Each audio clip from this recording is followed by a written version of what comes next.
Assalamualaikum warahmatullahi wabarakatuh. Alhamdulillah wa syukurillah, la hawla wa la quwata illa billah. Pemirsa, 5 hal yang akan membuat Anda menjadi orang spesial, orang yang dinilai oleh orang lain sebagai orang yang hebat, orang yang bijak. Yang pertama, pada saat Anda punya kesempatan untuk membalas setiap cacian orang lain, tapi Anda tidak membalasnya. Saya ulangi, pada saat Anda punya kesempatan membalas caci makian orang lain, Anda tidak membalasnya. Sebelum Anda berjuang untuk melakukan sesuatu, tidak sedikit orang yang nyinyir, tidak sedikit orang yang meragukan Anda, tidak sedikit orang yang mengatakan bahwa Anda tidak mungkin bisa mencapai apa yang Anda inginkan itu. Tetapi Allah mentakdirkan Anda sukses. Allah memberikan anugerah kesuksesan pada diri Anda. Dan orang itu ada di depan Anda. Tapi Anda tidak pernah membalas cacian mereka, cibiran mereka. Padahal Anda saat itu bisa membalasnya. Tapi Anda tidak membalas setiap kata-kata yang merendahkan Anda, setiap gerak sikap yang meremehkan Anda. Tapi Anda tidak melakukan balasan sedikit pun, maka Anda akan menjadi orang yang hebat. Justru dia akan kagum sama diri Anda. Karena Anda punya kesempatan untuk melakukan itu, ada kesempatan untuk membuli dia, tapi Anda tidak melakukannya. Maka Anda di depan matanya bukan hanya adalah orang yang di luar ekspektasi dia, tetapi Anda dianggap orang yang sangat hebat karena Anda tidak membalas setiap caci makian mereka. Yang kedua, Anda tidak marah pada saat orang lain berusaha untuk membuat Anda marah. Anda dituduh melakukan sesuatu. Anda dituduh melakukan sesuatu yang tidak Anda lakukan. Tiba-tiba orang itu marah kepada Anda tanpa alasan yang jelas. Tapi Anda justru tidak marah. Anda berpikir bahwa orang itu hanya salah paham.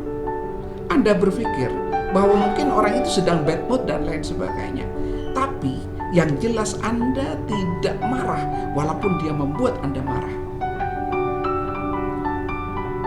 Orang itu mungkin menganggap bahwa Anda dungu, Anda tidak elegan dan lain sebagainya.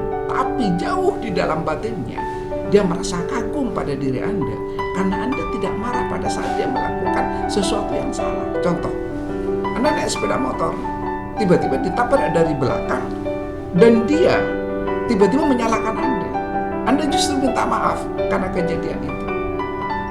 Anda tidak melakukan sesuatu, tapi dia tiba-tiba marah-marah tanpa alasan. Tetapi Anda tidak membalas kemarahan dia, tapi justru Anda memakluminya atau memaafkan setiap kesalahan dia. Saat itu bukan hanya teman Anda yang kagum sama diri Anda, bukan hanya teman Anda yang merasa bahwa Anda adalah orang yang hebat, yang pantas untuk menjadi panutan, tetapi musuh-musuh Anda juga akan mengagumi diri Anda dan merasa bahwa Anda lah memang orang yang hebat, bijak, dan punya kontrol emosi yang bagus. Yang ketiga, menutup erat setiap aib orang lain. Setiap manusia pasti punya salah. Setiap manusia pasti punya dosa. Setiap manusia pasti punya kekeliruan. Teman Anda, orang tua Anda, saudara Anda, teman akrab Anda pasti pernah membuat salah. Tetapi Anda menjadi nomor 1, benteng utama untuk menutupi setiap kesalahan-kesalahan dia, untuk membungkam setiap aib yang muncul dari teman Anda. Anda suka menutupinya. Maka saat itu Anda dihargai sebagai orang yang bisa menjadi benteng dirinya. Bahkan kalau dari perspektif agama, Allah Subhanahu wa Ta'ala nanti dalam sebuah hadis qudsi akan pura-pura lupa terhadap dosa Anda kalau Anda biasa menutupi kesalahan orang lain, biasa menyembunyikan aib orang lain. Oleh karena itu berbahagialah bagi orang yang terbiasa menutupi aib orang lain, sebab Anda akan menjadi orang panutan orang lain, akan menjadi orang hebat karena pada diri Anda ada sebuah emosional kontrol yang hebat. Yang keempat, Anda rela menjadi corong kebaikan orang lain.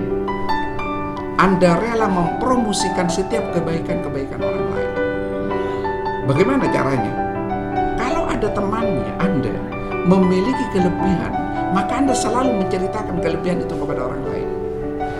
Kalau tetangga Anda menjual sesuatu dan sesuatu itu ternyata murah, kualitasnya bagus, Andalah yang menjadi promotor bagi kesuksesan tetangga Anda. Kalau teman Anda ahli pidato, Andalah yang menceritakan kepada orang lain bahwa teman Anda ahli pidato. Intinya, Anda selalu menyampaikan kebaikan-kebaikan orang lain kepada siapa. Apa hikmahnya? Tidak ada satupun orang yang benci kepada orang yang memuji orang lain. Tidak ada orang yang bisa merendahkan orang yang biasa memuji orang lain. Paling-paling orang tidak percaya kalau tidak melihat sendiri. Tapi orang lain yang tidak percaya pun menganggap bahwa dari Anda orang hebat, bisa mengakui kelebihan orang lain. Kalau ada orang lain menyampaikan, temanmu itu kok seperti itu, Anda langsung mengatakan, walaupun seperti itu, dia punya kelebihan ini, itu. Kalau perspektif agama, maka Anda sudah menanam kebaikan dan mengunduh pahala dari setiap kata-kata Anda tentang kebaikan itu. Karena apa?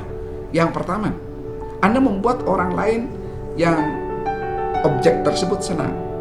Yang kedua, Anda memberikan ilmu kepada orang lain. Kalau kebaikan itu disampaikan kepada orang lain, maka otomatis Anda sudah memberikan ilmu kepada orang lain. Yang ketiga, Anda menginspirasi orang lain. Walaupun bukan diri Anda yang berbuat, tapi ketika Anda menyebarkan sebuah kesuksesan orang lain, maka otomatis saat itu Anda sudah menginspirasi agar orang lain berbuat baik sebagaimana orang yang Anda ceritakan. Kalau perspektif agama, man sanna sunnatan hasanatan falahu ajruha wa ajru man amila biha wa man sanna sunnatan sayyi'atan falahu wizruha wa wizru man amila biha. Kebaikan yang Anda sampaikan itu akan mendapatkan satu kualitas pahala dari Allah. Hanya itu? Tidak. Wa ajru man amila biha, dan Allah akan melipat gandakan pahala apabila kebaikan-kebaikan itu didengar 1, 2 orang, 3 orang, 4 orang yang mendengar itu. Cuma di situ tidak. Apabila orang yang mendengarnya itu mengikutinya, terinspirasi dari cerita Anda, termotivasi dari cerita Anda, lalu melakukan kebaikan-kebaikan sebagaimana yang Anda ceritakan, maka Anda mendapatkan sekian banyak pahala dari sekian banyak orang yang berbuat baik diakibatkan oleh cerita Anda. Bukankah Anda menjadi orang hebat? Terakhir, mendoakan orang yang Anda benci. Mendoakan orang yang Anda benci. Tidak banyak orang yang mampu. Biasanya kita mendoakan orang yang kita sayangi, mendoakan orang yang kita hormati, tapi ini Anda mendoakan orang yang Anda benci. Mendoakan yang Anda sayangi, mendoakan orang yang Anda sukai, mendoakan orang yang Anda hormati, itu bagus. Tapi jauh lebih bagus kalau Anda sampai mendoakan orang yang Anda benci. Bayangkan, dia selalu berbuat salah sama Anda, menzalimi Anda, memfitnah Anda, membuli Anda. Anda melakukan apapun, selalu tidak baik di matanya. Tetapi ketika dia sakit, Anda orang pertama yang minta kepada Allah, dia dimohon untuk sembuh, dianugerahi kesembuhan. Dan ketika orang itu meninggal dunia, Andalah yang paling depan mendoakan kepada Allah agar orang tersebut diampuni oleh Allah Subhanahu wa Ta'ala. Kalau 5 hal ini sudah Anda lakukan, Anda akan menjadi orang hebat. Wassalamualaikum warahmatullahi wabarakatuh.